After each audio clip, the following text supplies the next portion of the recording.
le conteur, c'est quelqu'un qui a l'air de rien et qui se révèle. Et le meilleur exemple que j'ai trouvé, pour en parler, c'est Superman.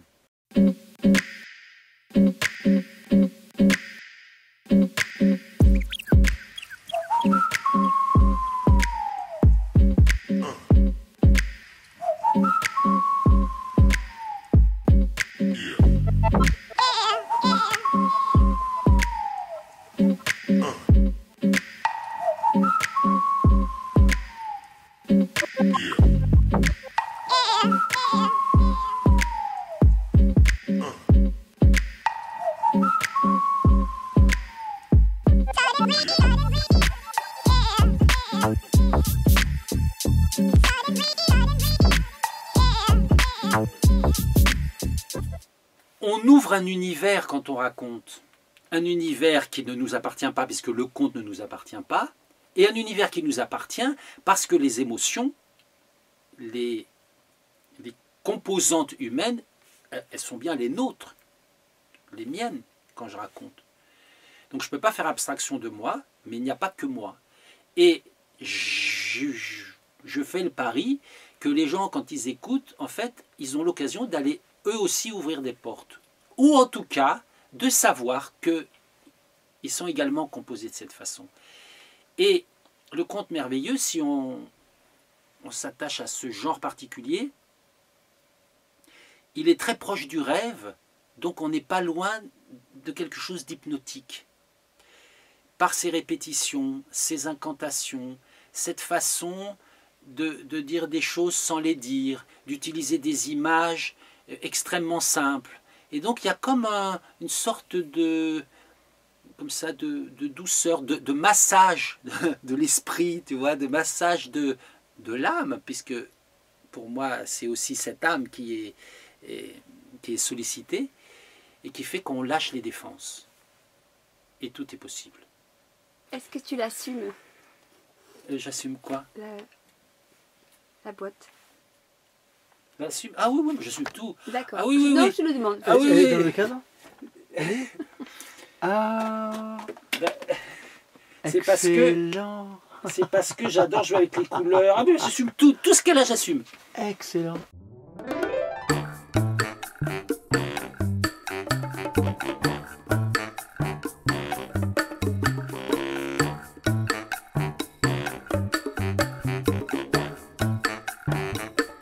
Ce que je vais tenter de partager, c'est vrai cette expérience, et puis surtout ce que ça implique comme façon de vivre en tant que conteur, mais aussi en tant que personne, parce que j'arrive pas à dissocier les deux. Pour moi, être conteur aujourd'hui, c'est être vivant aujourd'hui. Peut-être j'ai tort, peut-être pas, enfin en tout cas c'est comme ça que je fonctionne. Donc ce que je vais dire, c'est tout simplement qu'en réalisant ces vidéos, j'offre aux gens les outils que j'aurais aimé moi recevoir à l'âge où j'ai commencé. Ah, et d'ailleurs, à quel âge tu as commencé à Moi compter? j'ai commencé à 17 ans, donc évidemment Internet n'existait pas, ceci n'était même pas envisageable. Et si j'avais pu avoir accès à des témoignages de gens qui ont déjà de l'expérience, ça m'aurait fait gagner du temps. Mais on ne peut pas refaire une vie. Moi, ma vie, elle est faite justement sur la durée. Bon, c'est comme ça.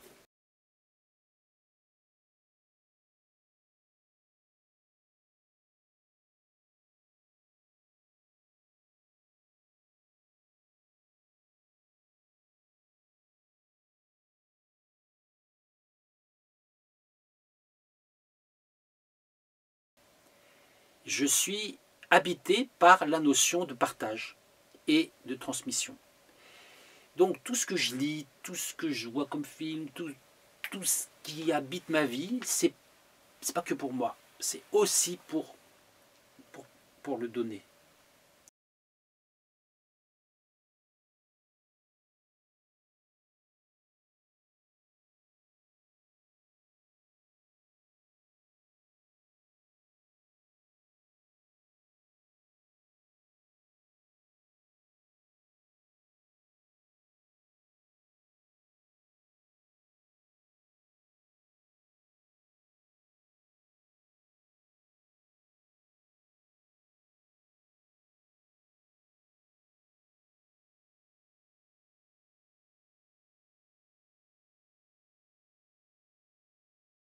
Alors j'ai une particularité, c'est que j'ai 3 domaines de prédilection. Je les ai découverts en 1982 et je ne les ai jamais lâchés. Les contes de Grimm, les contes des Mille et une nuits et les légendes de la table ronde. Ça veut donc dire que je ne choisis pas des contes comme ça qui papillonnent.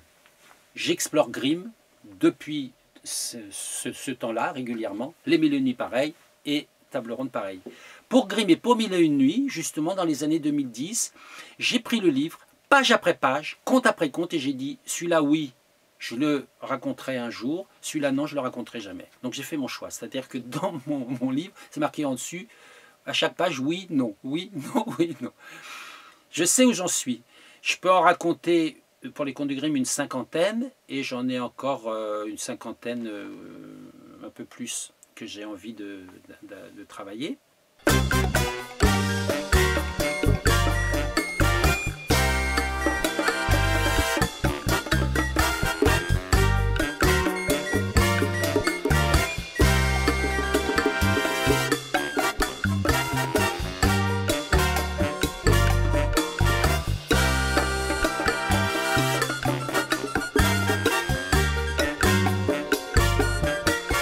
Ce que j'aime beaucoup, c'est d'avoir la possibilité de conter des genres différents. Donc je me suis vraiment spécialisé dans la randonnée, je me suis spécialisé dans le conte merveilleux, je me suis spécialisé dans le conte facétieux, je me suis spécialisé dans le conte de sagesse. Tous ces éléments qui permettent de trouver une façon différente de conter.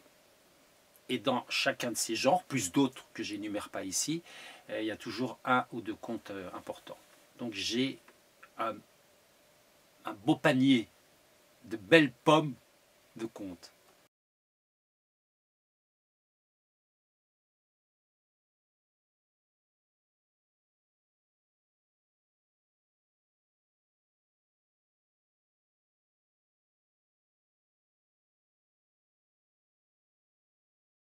Ce que je remarque, c'est que j'ai une certaine stabilité dans mon répertoire.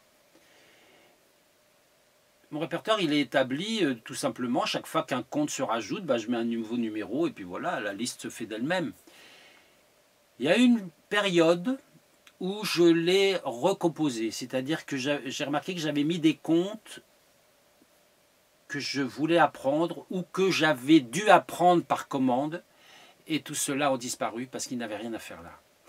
Mais c'était presque anecdotique. Sinon, les contes que j'ai choisis depuis 40 ans, la plupart sont encore disponibles aujourd'hui. Et effectivement, je ne sais pas toujours pourquoi je les raconte, et c'est m'est arrivé plusieurs fois, 10 ans, 15 ans, 20 ans après, un jour où je le raconte, c'est comme s'il y avait une ouverture. Moi j'aime bien l'image du rideau, tu vois, tu as un rideau qui est comme ça devant tes yeux, puis il s'ouvre et tu dis ah ouais, au moment où je le raconte, du sens m'apparaît. Je ne dis pas le sens, mais du sens m'apparaît. Et je sais pourquoi je l'ai choisi.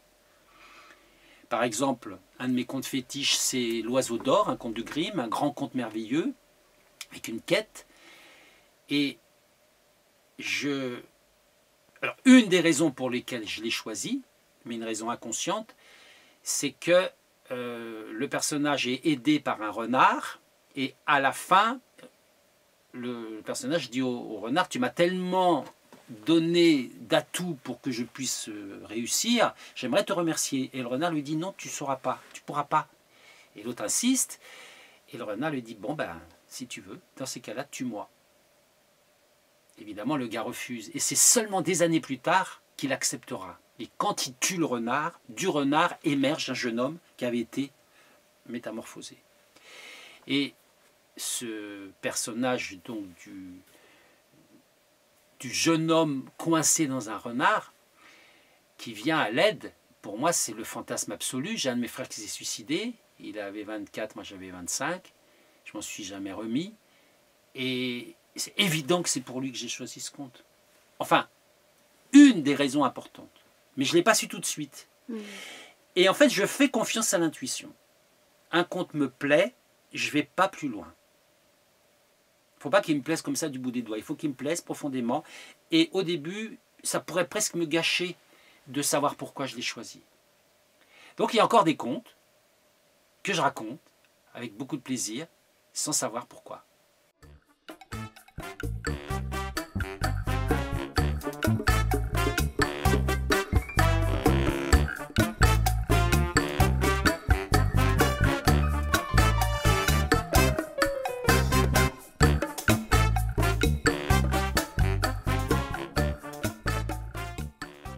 Quel conte te tient le plus à cœur? Alors, si c'est quel conte au singulier, je crois que c'est celui qui vient de Norvège. Un conte assez étrange, l'histoire d'un voyageur dont on ne sait rien, qui arrive quelque part, et il demande l'hospitalité à un vieil homme. Et ce vieil homme le renvoie à son propre père, qui le renvoie à son propre père, et ainsi pendant 7 générations. Chacun est encore vivant, et évidemment de plus en plus vieux. Et le dernier, c'est plus rien. C'est juste quelques petits bouts de cendre dans une corne d'animal accroché au mur. Et le dernier dit oui, tu peux rester. Et c'est le conte qui pour moi représente cette invitation.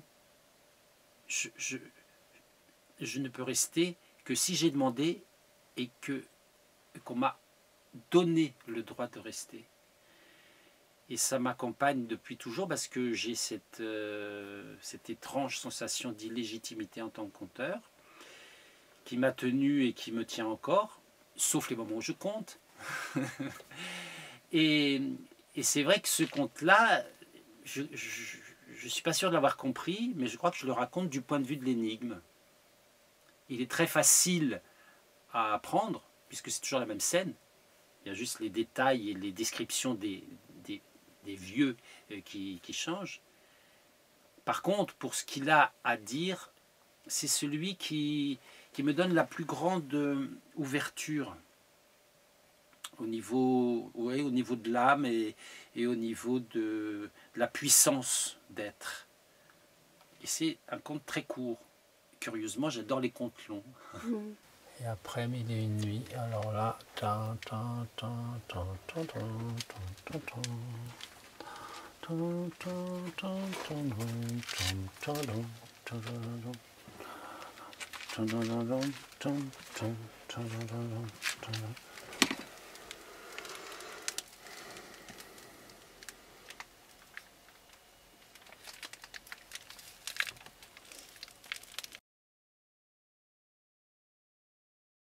dans les histoires, il y a les méchants. Et quelle est ta relation avec les méchants dans les contes? La relation avec les méchants, elle est jouissive.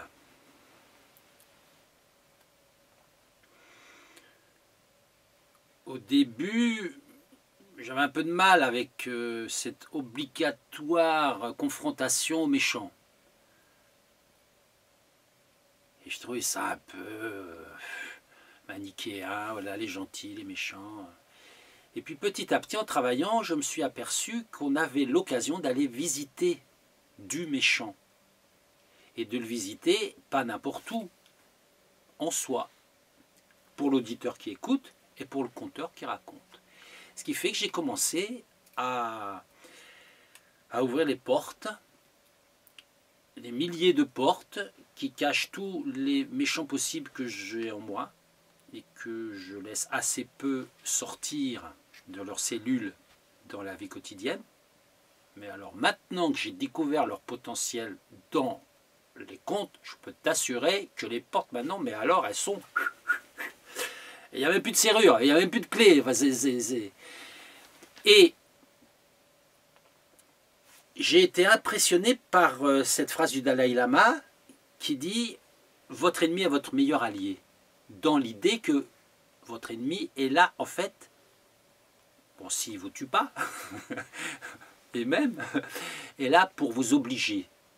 Et dans les contes, c'est exactement la fonction, à mon sens. Le méchant est là pour obliger le héros ou l'héroïne à bouger. À bouger, c'est-à-dire déjà se déplacer, puisque dans les contes, c'est toujours par du déplacement que s'initie la transformation. C'est pas en restant là que tu bougeras. Donc, déplace-toi, et tu es souvent obligé à cause du méchant, qui va créer des circonstances qui font que, voilà, il faut partir. Et mon rôle, j'estime que mon rôle de conteur, c'est d'aller visiter chaque personnage, dont les méchants, dans leur globalité, dans leur puissance, pour que l'auditoire soit au marché et pioche ce qu'il a envie de piocher, sans que moi j'ai décidé que ce méchant, c'est quand même scandaleux qu'il soit méchant.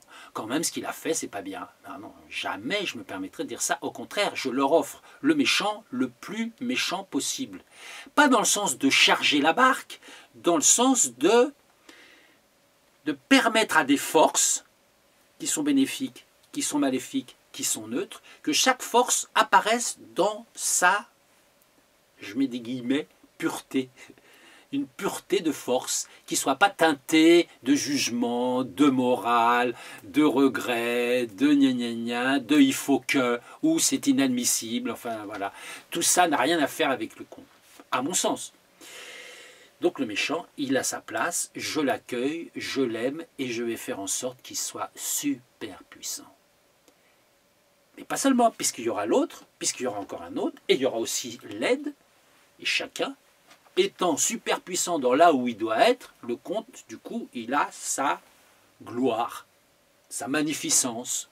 Donc il n'y a pas, j'essaie qu'il n'y ait pas de schématisme, je ne sais pas si ça se dit, schématique, et qu'il n'y ait pas d'édulcoration.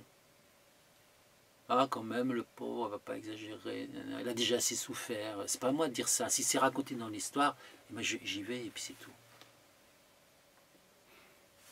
Donc je visite, si on revient aux méchants, je visite tous les méchants possibles.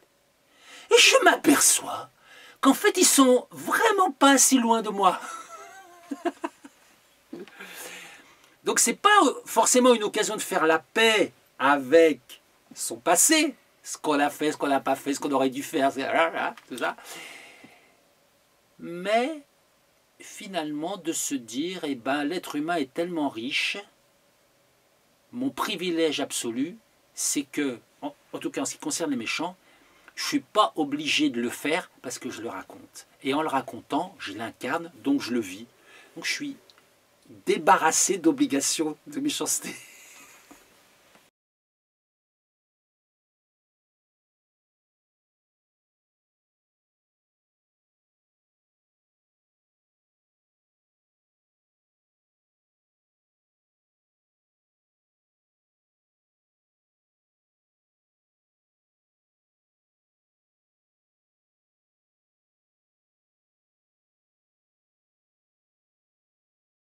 Justement, il y a cette variété de personnages, de situations, d'ambiance, de rythme.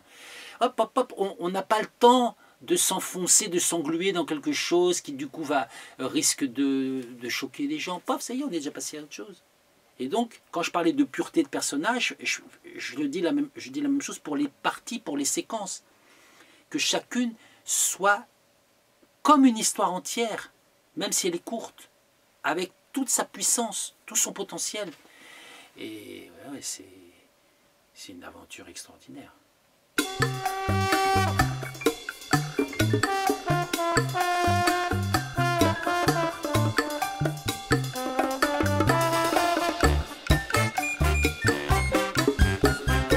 Je crois que ce sentiment d'illégitimité que j'ai porté toute ma vie de conteur, elle vient du fait que j'aurais aimé fantasmatiquement avoir un maître conteur que j'aurais écouté avec vénération. J'aurais appris les contes en l'écoutant et un jour il m'aurait dit « Pascal, tu es conteur, vas-y ». Et donc j'aurais été baigné dans la tradition orale et tout aurait été parfait. Or, je n'ai vécu rien qui ressemble à ça. Et donc, je ne sais pas ce qu'est un conteur traditionnel. J'ai lu des choses autour, bien sûr. On n'a pas d'ailleurs énormément de sources. Enfin, il existe quelques essais, quelques études.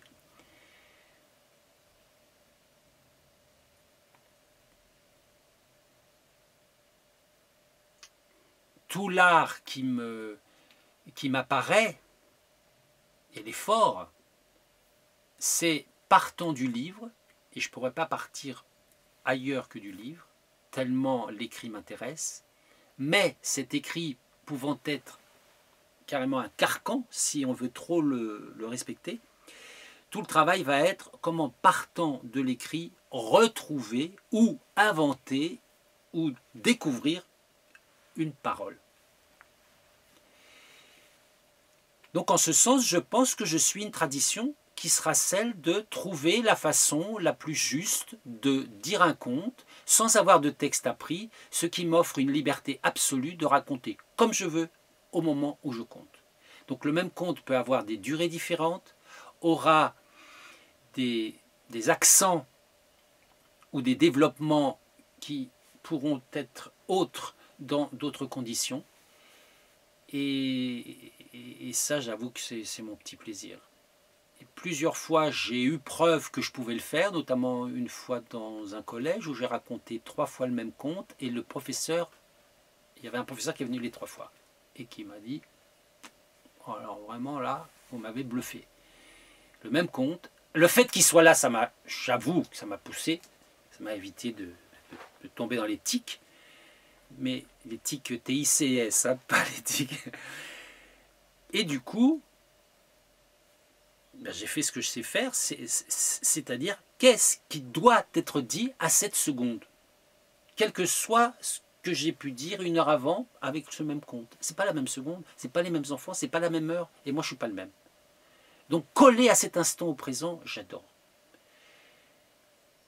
Je sais que traditionnellement, il y avait aussi des conteurs qui, au contraire, racontaient comme ils avaient entendu, et les gens qui connaissaient aussi très bien le répertoire venaient pour vérifier qu'ils se rappellent. Donc ça, c'est une autre façon. Donc, semble-t-il, il y avait, disons, parallèlement les 2 sortes de conteurs. Celui qui répète et qui maintient la tradition, et celui qui invente, qui renouvelle, qui est libre. Moi, je serais plutôt du deuxième côté. Sauf pour un genre qui est particulier qui s'appelle la randonnée, donc des contes répétitifs, récapitulatifs, où là on n'est pas loin du par cœur. Mais même là, je peux encore changer des choses parce qu'il y a des parties qui ne sont pas justement fixées, et là je peux modifier. Alors quand je dis modifier, ce n'est pas modifier le contenu de l'histoire. Le contenu est relativement stable. C'est ce sur quoi mon projecteur intérieur est fixé à cet instant. Donc, certaines ombres et certaines lumières et certains décors, certains personnages vont apparaître autrement que comme je peux en avoir l'habitude. C'est très intéressant, je me suis déjà amusé à faire ça, justement dans cet endroit, d'avoir un petit projecteur, je dirais de poche comme ça, et là où tu mets ta lampe, la direction fait que d'abord les ombres se déplacent, mais le personnage justement n'étant pas éclairé de la même façon, des fois il peut carrément se modifier. Et bien c'est ça, j'éclaire autrement mon histoire et puis je pars.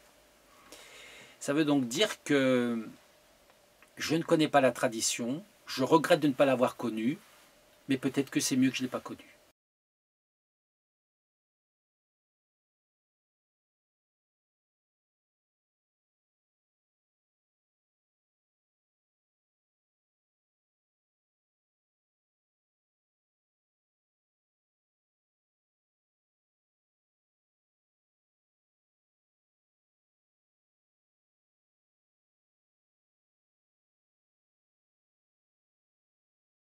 C'est quoi un conteur pour toi?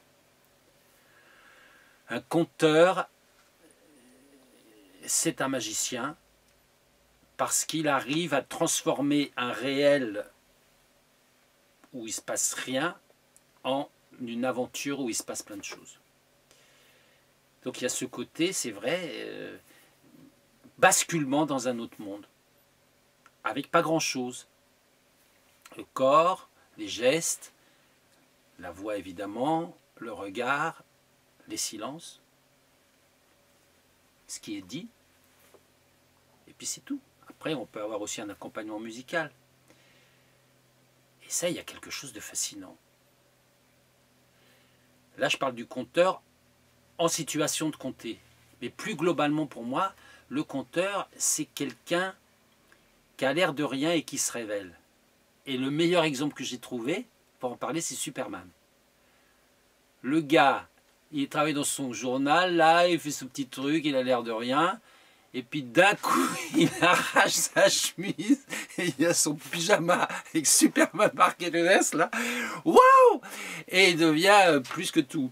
Et ce que je trouve génial, si je garde l'image de Superman, c'est que il peut aller très rapidement de là à là, revenir, aller ailleurs, porter quelqu'un. Et quand on raconte, on fait ça.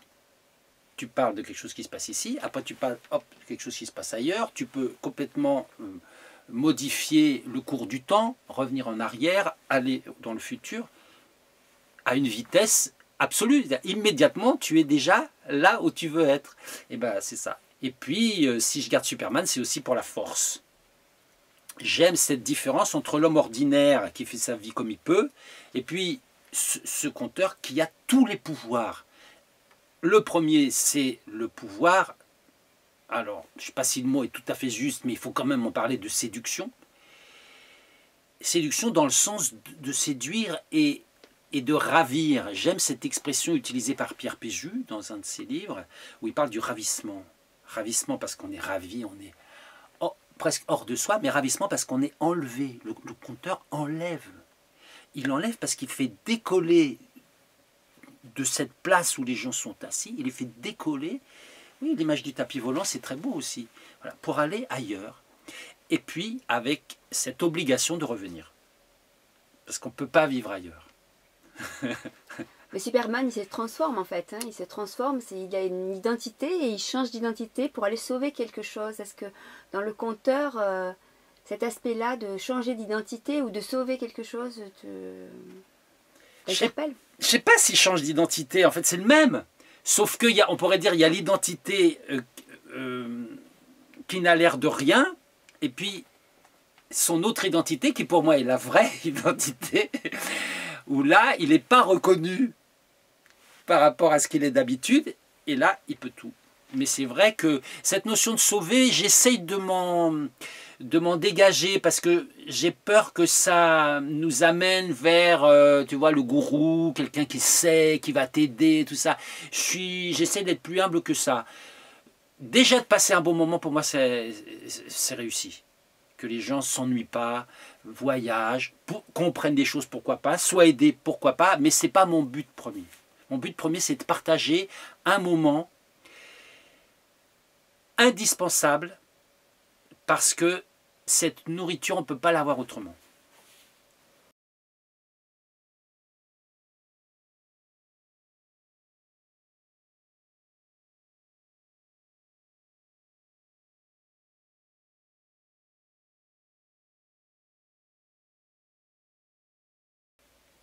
Moi, je n'ai pas deux identités. C'est la même, malheureusement. En fait, dans ma tête, je suis Superman tout le temps. Dans la vie, je fais semblant d'être Pascal Piré, personne ne le remarque, mais je suis Superman tout le temps. Voilà. Donc je suis tellement rapide qu'on ne voit pas que j'ai bougé, que j'ai été chercher ça et tout ça. Ben oui, hein, faut bien dire les choses comme elles sont. Justement, la question du super-héros, je voyais qu'il y a le super-héros permanent, celui qui est en fait qui est toujours le super-héros, donc comme un dieu, donc un état inaccessible. Et puis il y a ce que tu évoques sur le personnage ordinaire qui est presque à la rigueur qu'on ne voit pas, l'invisible. Et c'est ça, cet invisible qui du coup fait des choses extraordinaires et reprend une place invisible. Ouais. Cet aspect-là, pas le super-héros permanent, mais cet aspect-là. D'ailleurs, c'est un motif qu'on retrouve dans beaucoup de contes, ça. Ce personnage qui agit, de la même façon qu'il agit, et il faut qu'il soit, en fait, découvert. Il peut laisser des indices, ou pas, mais, en fait, il attend d'advenir à lui-même quand il sera découvert, quand on aura fait la jonction entre les deux personnages.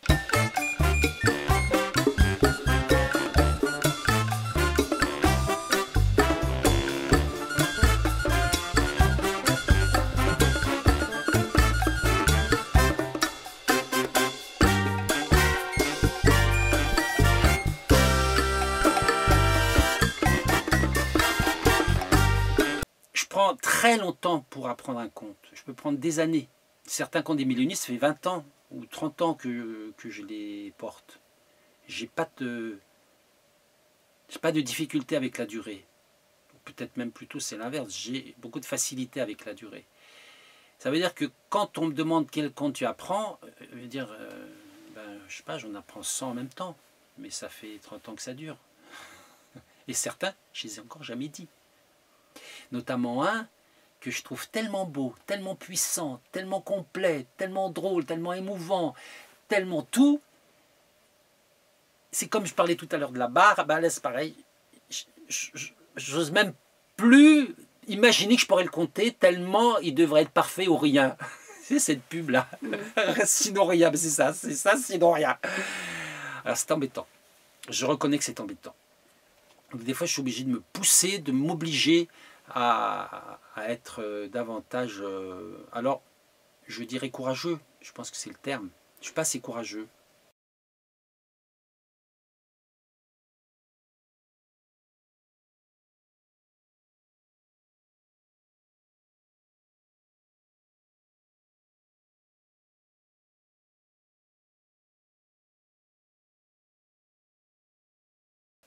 C'est parce que j'oublie que je peux compter.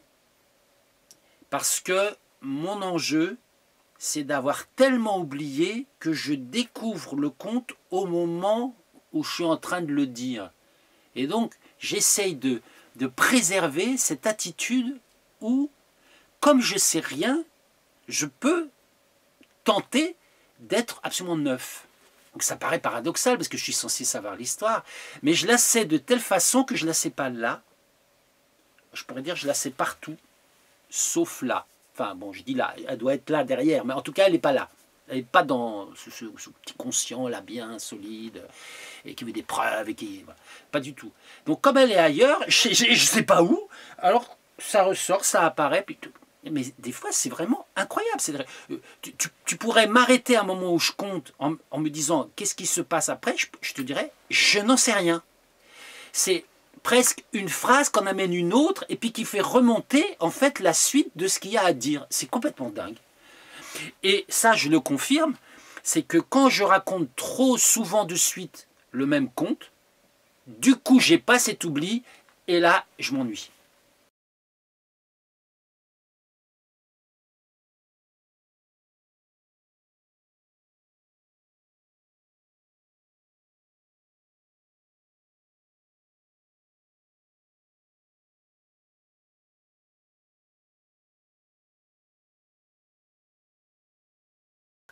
J'aurais dû être peintre.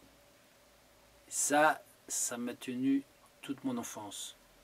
J'ai réalisé que j'étais pas doué pour dessiner et pour peindre. Alors voilà un deuil.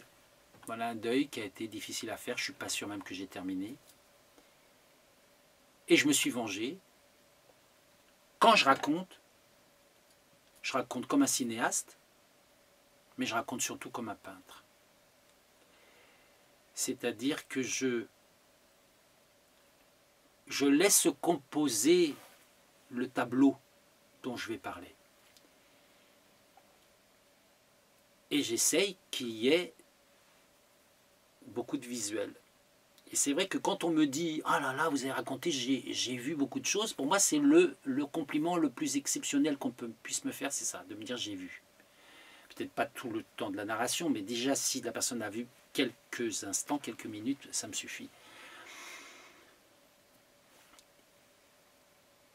L'autre façon de me venger, ça a été, quand j'étais plus jeune, de faire de la photo. J'ai fait plusieurs années de la photo, beaucoup de portraits. Je suis fasciné par le visage humain, donc j'ai beaucoup photographié de personnes, mais également des photos qui s'imposaient. Si tu es là quelque part, puis paf, tu vois un agencement de lignes, de couleurs, de formes. Paf. Alors, ça peut être des gens qui passent, ça peut être des tuyaux dans un endroit, ça peut être un tas de petits morceaux de quelque chose, de bois quelque part, enfin, peu importe. Et là, hop, il y avait... donc, évidemment, je me trimballais avec mon appareil photo tout le temps. Mais j'ai trouvé ça contraignant au bout d'un moment, finalement. Donc, ça a été un passage, mais d'avoir travaillé la photo, donc le cadrage, ça, c'est incroyable comme ça m'aide.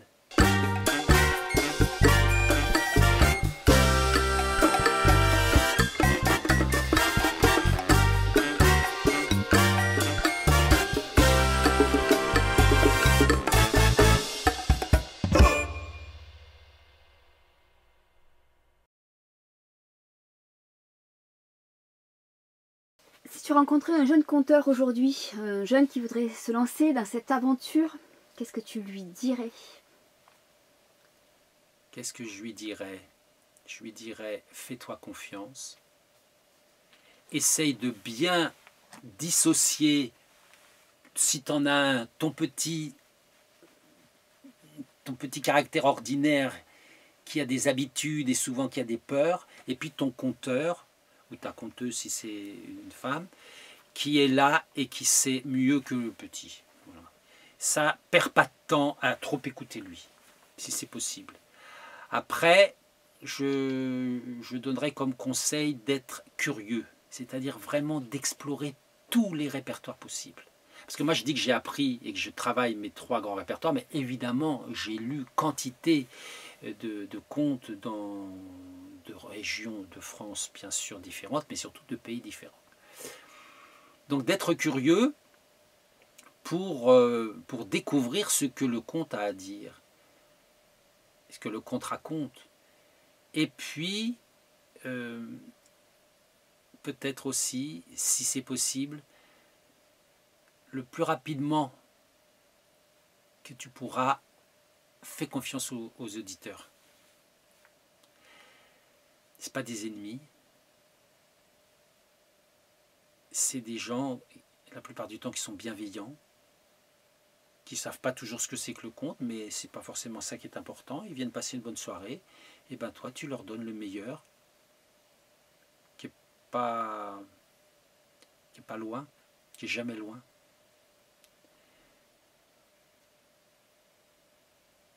Et puis après, quand je serai très vieux, si c'est quelqu'un que je sens bien axé comme conteur, ben je lui offrirai mes livres de contes.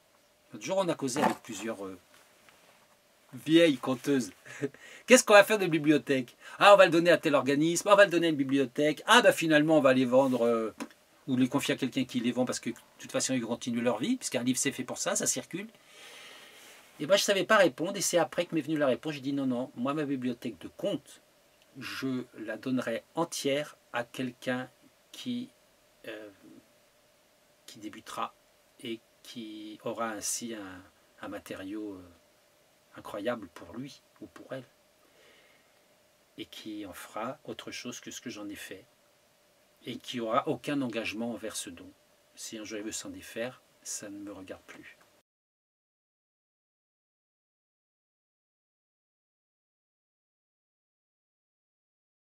Comment on sait qu'on est conteur? Enfin, à quel moment tu t'es dit je suis conteur? Alors je sais qu'à 40 ans, donc je comptais déjà depuis 20 et quelques années, j'ai compté une nuit entière les 1001 nuits. C'était ma première nuit des 1001 nuits. Et là je me suis dit au matin, peut-être que je pourrais éventuellement commencer à imaginer possible que je puisse me dire conteur. Carrément, le fou. Je ne sais pas si j'arrive à le dire en fait, c'est peut-être une de mes difficultés.